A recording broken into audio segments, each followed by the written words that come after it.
السلام علیکم ورحمۃ اللہ وبرکاتہ۔ شب برات اسلامی تقویم کی نہایت بابرکت اور عظیم راتوں میں سے ایک رات ہے۔ یہ وہ رات ہے جسے رحمت، مغفرت، بخشش، تقریروں کے فیصلے اور اللہ تعالیٰ کی خاص عنایت کی رات کہا جاتا ہے۔ امت مسلمہ صدیوں سے اس رات کو عبادت، توبہ، استغفار اور دعا میں گزارتی آ رہی ہے۔ شب برات کو مختلف ناموں سے پکارا جاتا ہے، جیسے کہ لیلۃ المبارکہ، لیلۃ الصدق، لیلۃ الرحمہ، لیلۃ المغفرہ۔ یہ تمام نام اس بات کی طرف اشارہ کرتے ہیں کہ یہ رات اللہ تعالیٰ کی خاص رحمتوں کے نزول کی رات ہے۔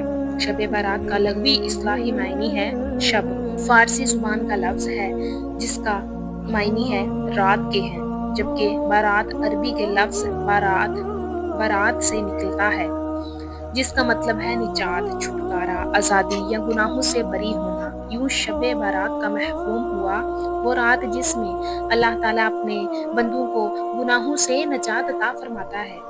اسلامی روایات کے مطابق شب برات کا تعلق براہ راست اللہ تعالیٰ کے فیصلوں سے ہے۔ بعض مفسرین کے مطابق اسی رات آنے والے سال کے رزق، موت، زندگی، خوشی اور آزمائش کے فیصلے لکھے جاتے ہیں۔ پھر لیلۃ القدر میں فرشتوں کے حوالے کیے جاتے ہیں۔ یہ بھی کہا جاتا ہے کہ اسی رات بنی اسرائیل کو بعض اہم فیصلے سنائے گئے اور امت محمدیہ کو خصوصی مقام عطا کیا گیا۔ قرآن مجید میں شب برات کا ذکر سورۃ الدخان میں اللہ تعالیٰ فرماتے ہیں، ترجمہ کنز ایمان، قسم ہے روشن کتاب کی، بے شک ہم نے اسے ایک بابرکت رات میں نازل کیا، بے شک ہم ڈرانے والے ہیں۔ بعض مفسرین کے نزدیک یہاں لیلۃ المبارکہ سے مراد شب برات ہے، جبکہ دیگر کے نزدیک لیلۃ القدر۔ تاہم فضیلت شب برات احادیث سے واضح طور پر ثابت ہے۔ حضرت عائشہ رضی اللہ تعالیٰ عنہا فرماتی ہیں، ایک رات میں نے حضور نبی پاک صلی اللہ علیہ وسلم کو بستر پر نہ پایا۔ میں تلاش میں نکلی تو آپ جنت البقیع میں تشریف فرما تھے۔ آپ نے فرمایا، کیا تمہیں خوف ہوا؟ میں نے عرض کیا، یا رسول اللہ صلی اللہ علیہ وسلم، مجھے اندیشہ ہوا کہ آپ کسی اور زوجہ کے پاس ہوں گے۔ آپ نے فرمایا، اللہ تعالیٰ شعبان کی 15ویں رات آسمان دنیا پر نزول فرماتا ہے اور بنی کلب کی بکریوں کے بالوں سے بھی زیادہ لوگوں کو معاف فرماتا ہے۔ کن لوگوں کی مغفرت نہیں ہوتی؟ حدیث میں آیا ہے کہ اس عظیم رات میں اللہ تعالیٰ سب کی مغفرت فرماتا ہے سوائے مشرک، کینہ رکھنے والا، قطع رحمی کرنے والا، ماں باپ کا نافرمان، شرابی، زناکار، جب تک توبہ نہ کرے۔ یہ ہمیں خود احتسابی کی دعوت دیتا ہے۔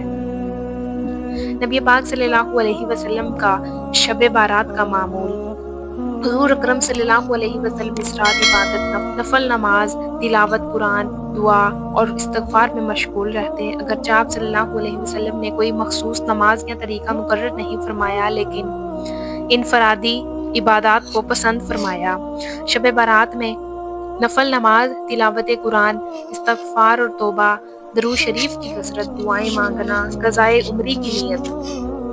قبرستان جانا کیسا ہے؟ نبی کریم صلی اللہ علیہ وسلم کا اسراء جنت البقیع جانا ثابت ہے۔ قبرستان جانا، مرحومین کے لیے دعا کرنا سنت ہے، مگر چراغاں میلہ یا شور شرابہ کرنا بدعت ہے۔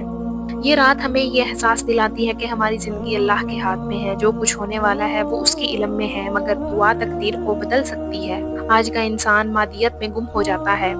شب برات ہمیں اللہ سے تعلق جوڑنے، معافی مانگنے، دل صاف کرنے اور زندگی بدلنے کا موقع دیتی ہے۔ غلط رسومات اور بدعات، آتش بازی، حلوے کو لازم سمجھنا، مخصوص نمازوں کو فرض سمجھنا، شور و غل، اسلام میں ہمیں اعتدال اور سنت کا راستہ سکھاتا ہے۔ شب برات محض ایک رات نہیں بلکہ زندگی بدلنے کا موقع ہے۔ آئیں اس رات کو سچے دل سے اللہ تعالیٰ کے حضور جھک کر گزاریں، توبہ کریں، معافی مانگیں اور عہد کریں کہ ہم اپنی زندگی سنت نبی صلی اللہ علیہ وسلم کے مطابق گزاریں گے۔ اللہ تعالیٰ ہمیں اس رات کی برکات سے مالا مال فرمائے۔ شب برات کے بارے میں بزرگان دین فرماتے ہیں کہ یہ وہ رات ہے جس میں اللہ تعالیٰ کے حکم سے فرشتے پورے سال کے فیصلوں کی فہرست حاصل کرتے ہیں۔ کس نے پیدا ہونا، کس نے دنیا سے رخصت ہونا، کس کو رزق ملنا، کس کو عزت یا آزمائش سے گزارا جانا، یہ سب فیصلے اللہ کے علم میں پہلے سے ہیں۔ مگر اس رات ان کا نفاذ فرشتوں کے سپرد کیا جاتا ہے۔ یہ تصور ہمیں غرور سے توڑ کر عاجزی کی طرف لاتا ہے، کیونکہ انسان اپنی طاقت، دولت اور منصوبوں پر ناز کرتا ہے، جبکہ حقیقت یہ ہے کہ اگلا لمحہ بھی اس کے اختیار میں نہیں۔ خواتین کے لیے شب برات کا پیغام: خواتین گھریلو ذمہ داریوں کے باوجود اس رات کو ضائع نہ کریں۔ چند رکعت نفل، چند آنسو، چند دعائیں، یہ سب اللہ کے نزدیک بہت قیمتی ہے۔ اسلام نے عورت کو روحانی ترقی کے تمام دروازے دیے ہیں، شب بارات اس کی بہترین مثال ہے۔ اے نوجوانوں، یہ رات تمہیں پکار رہی ہے، موبائل گیمز اور فضول مصروفیات چھوڑ کر اللہ کے حضور آ جاؤ، کیا معلوم اگلی شب بارات ہمیں نصیب ہو یا نہ ہو۔ حضور صلی اللہ علیہ وسلم سے شعبان کے مہینے میں کثرت سے روزے رکھنا ثابت ہے۔ 15 شعبان کے بعد دن کا روزہ رکھنا مستحب ہے، فرض نہیں۔ نیت خالص ہونی چاہیے، دکھاوا نہیں۔ اے اللہ، ہمیں اس شب برات میں سچی توبہ کرنے کی توفیق عطا فرما اور ہماری خطاؤں کو معاف فرما، اور ہمارے والدین، اساتذہ کرام اور تمام مرحومین کی مغفرت فرما۔ ہمیں ہدایت، عافیت اور ایمان پر موت نصیب فرما، آمین یا رب العالمین۔